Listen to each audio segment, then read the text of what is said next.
couple of housekeeping notes. We are live streaming this press conference, so we do ask that when you have a question, media members, please request the microphone, identify yourself and your affiliation, and also point out to whom you're directing your question. So with that, we will open it up. Well, first off, good morning, everyone. It's great to see everyone here for a big day for the University of Utah and University of Utah Athletics.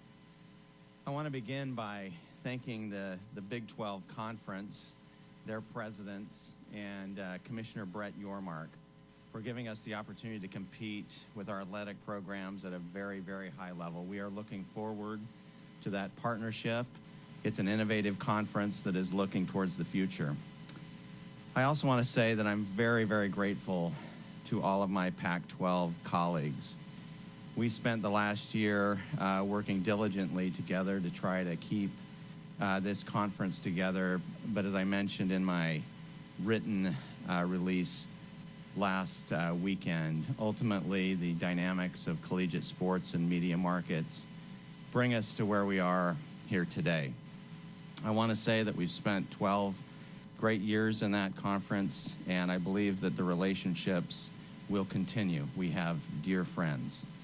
To our students, and particularly our student athletes and administrators, our coaches, fans, trustees, we just want to say thank you very much for the patience as we've navigated this extraordinarily complex situation. I'm very, very optimistic about the future, and certainly enthusiastic about the opportunity we have to associate within the Big 12.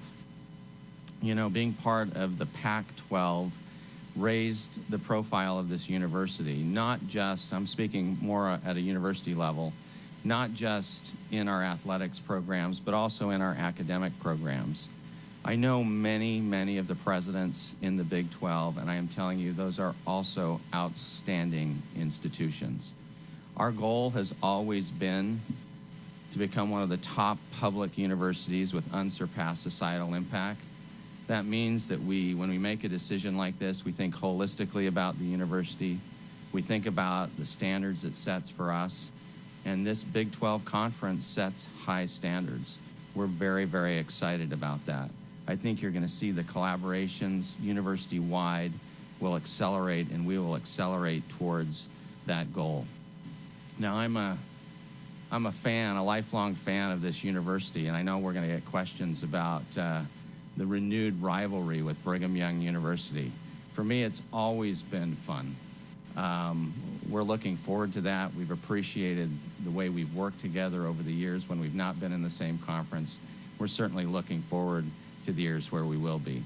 So anyway, I hope you all are as excited as we are to this new opportunity for the University of Utah and University of Utah Athletics. And with that, I'll turn the time over to Mark. I think the president said it very well. I just do want to pause and just say something about this gentleman to my right. His leadership has been extraordinary through a lot of things in the 2+ years we've been working through triumph and tragedy and everything that we've gone through together. Your leadership in this process, your steadiness, making me calm at moments, hopefully I did the same for you, has been instrumental. And our department and our coaches and our student athletes are eternally grateful for that, as well as our trustees and so many others. I would just like to add that, you know, the Pac-12 experience for the University of Utah, I would like to even think it's been more profound than it has been for many other members.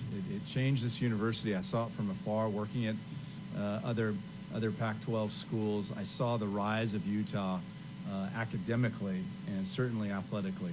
It's been a special, special ride, and we are so excited about this last lap ahead.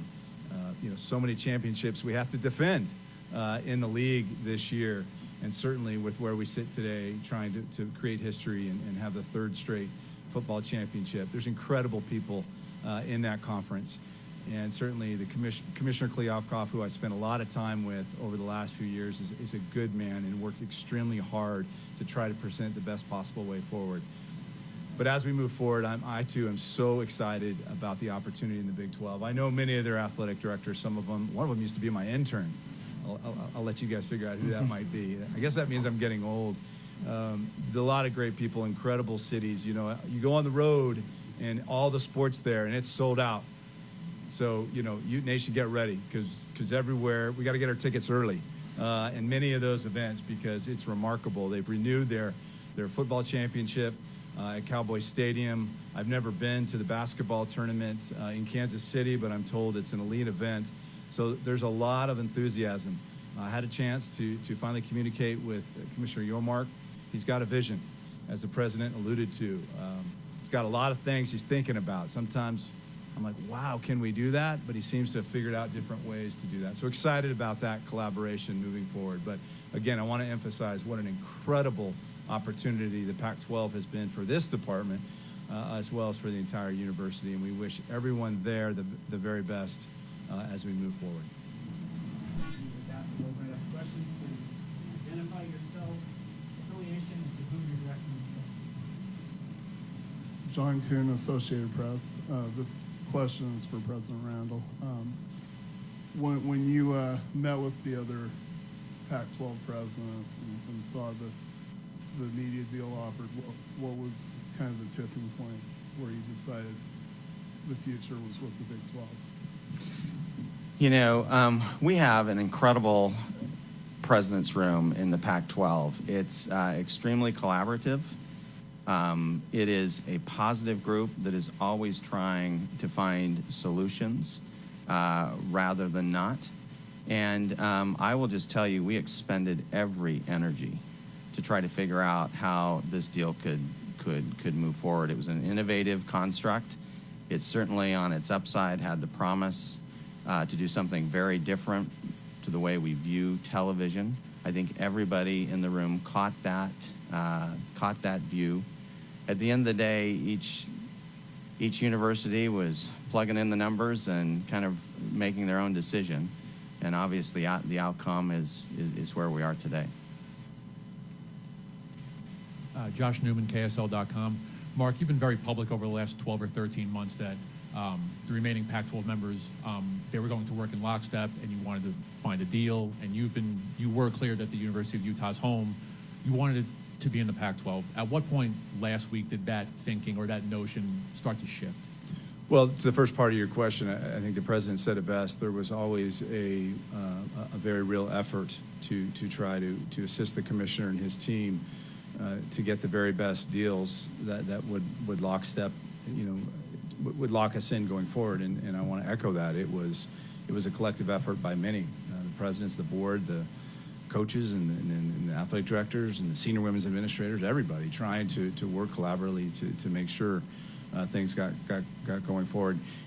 Obviously, as the president alluded to, the deal was presented, and as President Randall does, I mean, he's got a lot of incredible people around him, and we were plugging numbers and looking at everything like everybody else was, and it just, it obviously, you got to have a collective group to move forward, right, at the end of the day. And so, it ended where it was. But the effort was, and Josh, I've said over and over again that we were going to wait to see what the deal was, right? And that's the president's expectations, and at all the time looking out in the landscape and making sure options were available. But at the end of the day, the group had to come to a decision, and it ended where it was. Patrick Kinahan, KSL Sports. Mark, how bittersweet is this because you have an extensive history in this conference? Yeah, like I said earlier, it's an amazing conference. I've worked at 3 institutions in the conference. I attended the conference, attended a university in the conference, as did you, I believe. I don't know if you finished, but I know you attended. Hey, you can rebut that, by the way. 7 years. 7 years? 7. Plus summer school. Were you skiing like most of our students here? That's the question.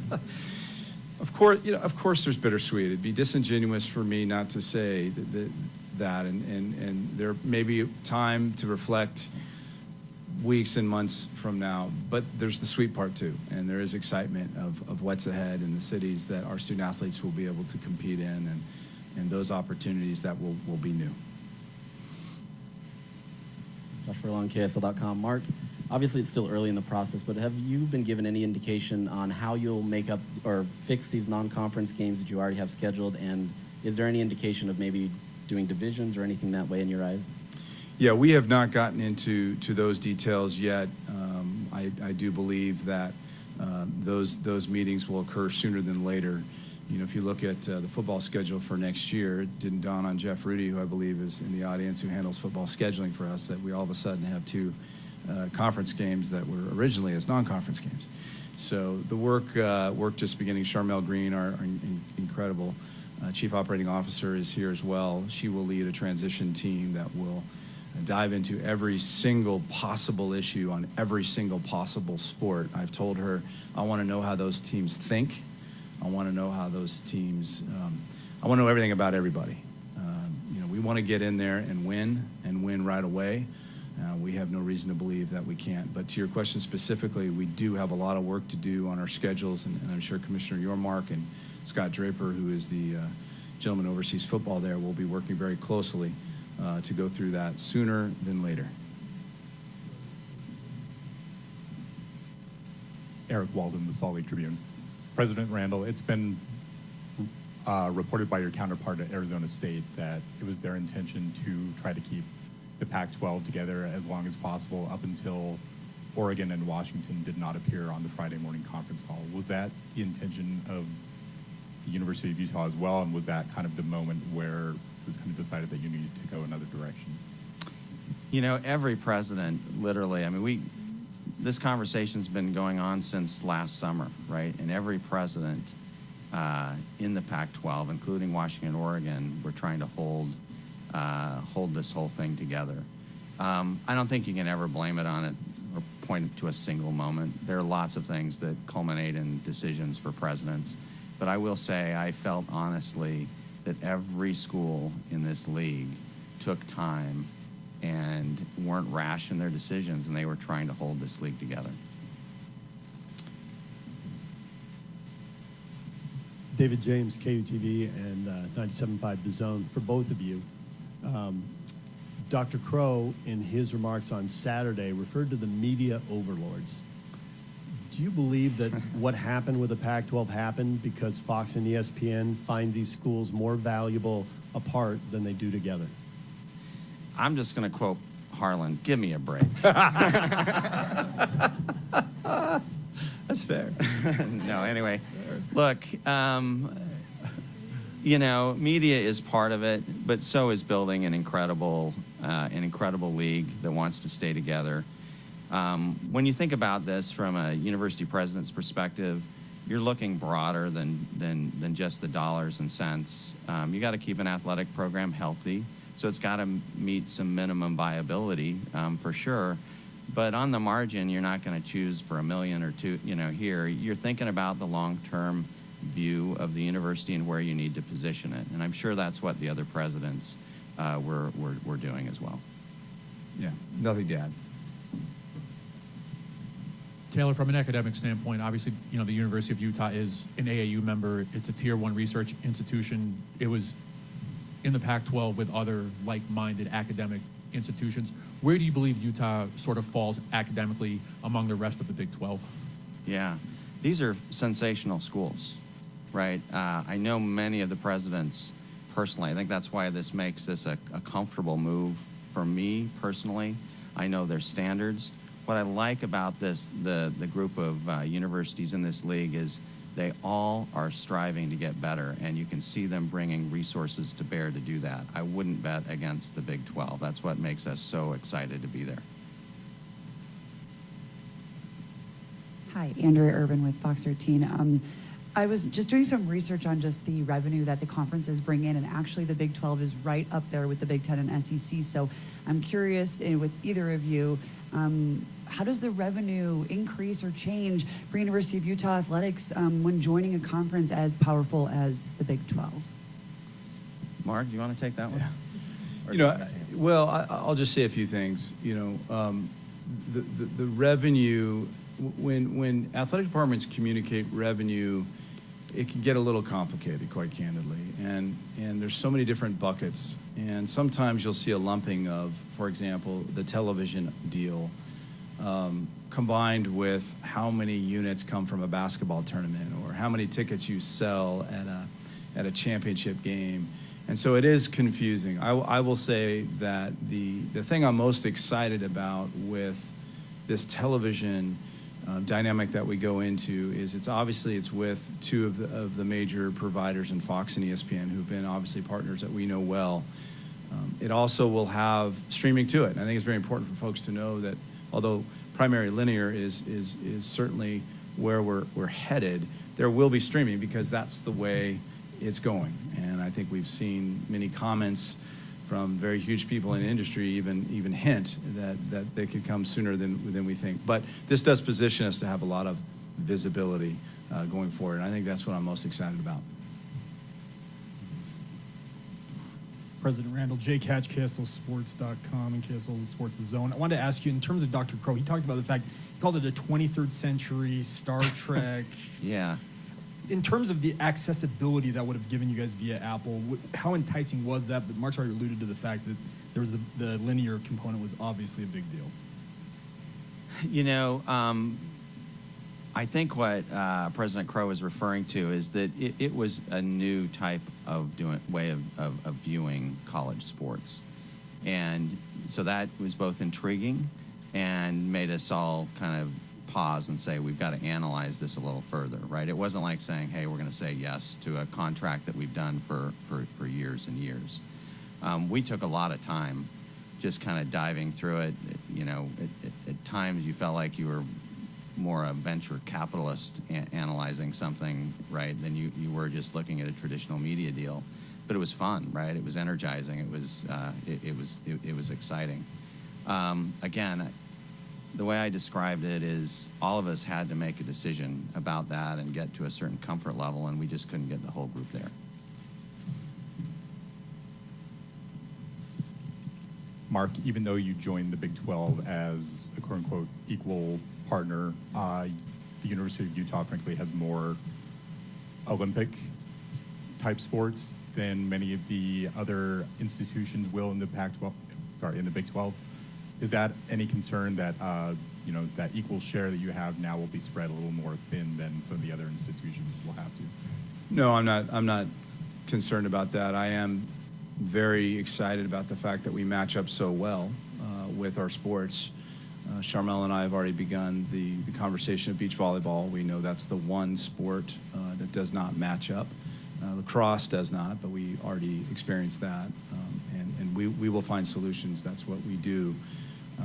We're so fortunate here at the University of Utah. I mean, our fan base, we're at an all-time record high for donors to this athletic department. We've had so many people support us in so many different ways, and we know with this announcement and securing the future and some of the anxieties, moving to the side now, that I anticipate that we'll even grow even further. Our future is very bright.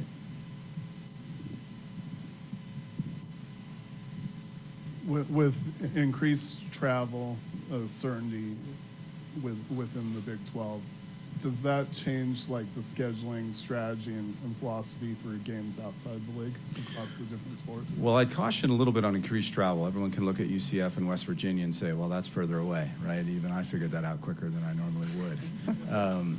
But there is a great athletic director here, by the way. I mean, I say, hey, look at that. He's on top of it. That's right.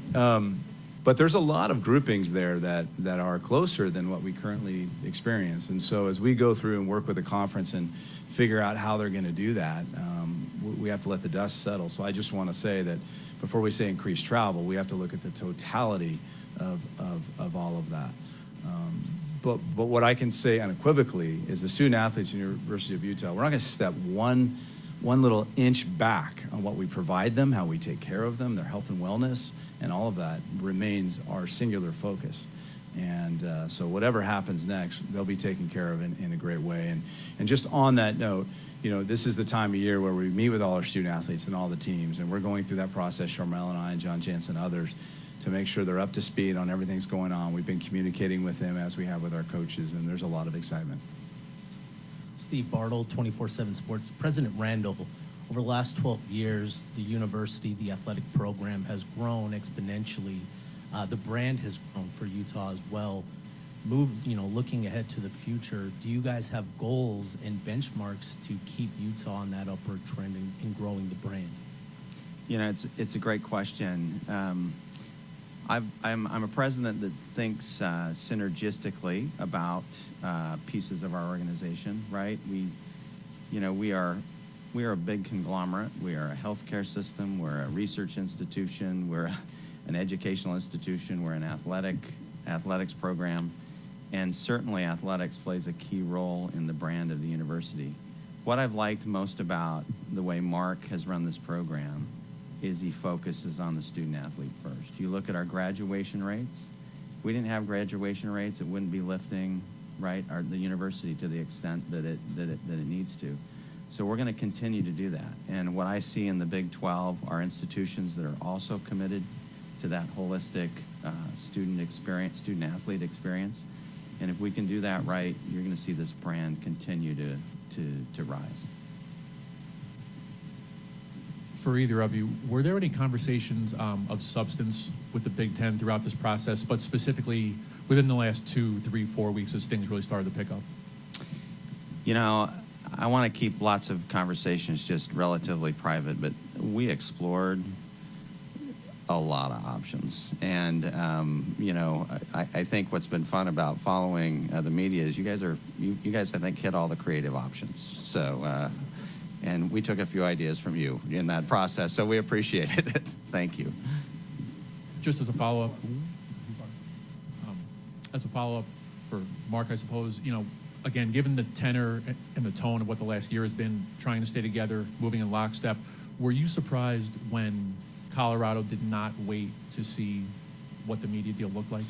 Yeah, I really can't speak for Colorado, and I think it goes to what the president said earlier and some of the other presidents that have made comments over the weekend. You know, every institution has to do at the end of the day, and I want to remind everybody, I was clear on that over the last year, plus, you have to do what's best for the institution that you're at, and this place is special, and we're going to do what's for Utah. So I imagine Colorado had the same thinking. So.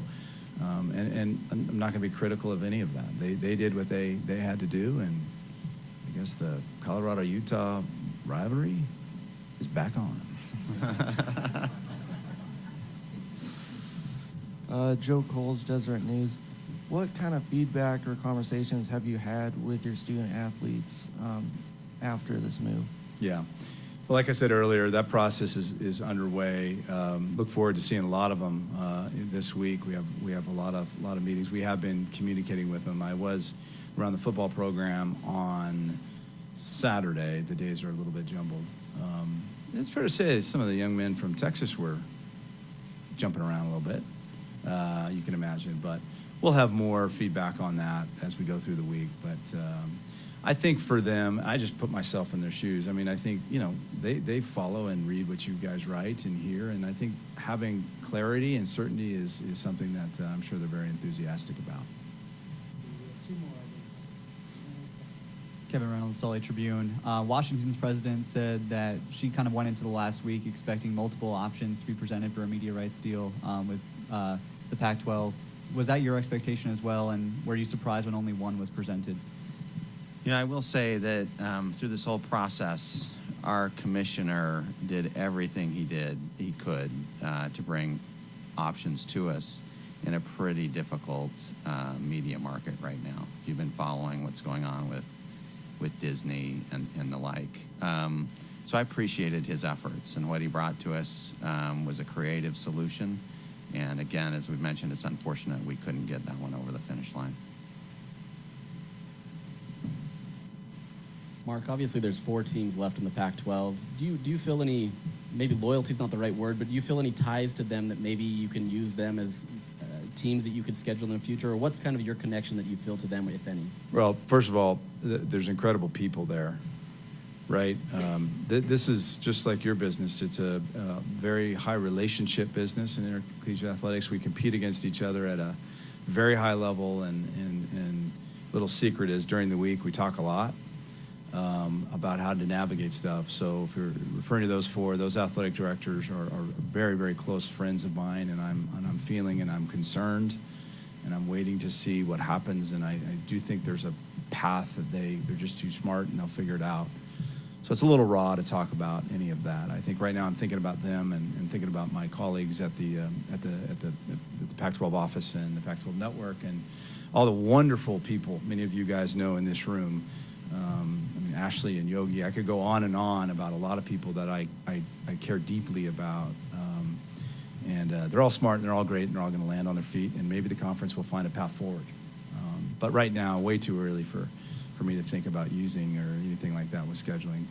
We'll see how it all plays out in the coming months. Thanks, everyone. Thank you.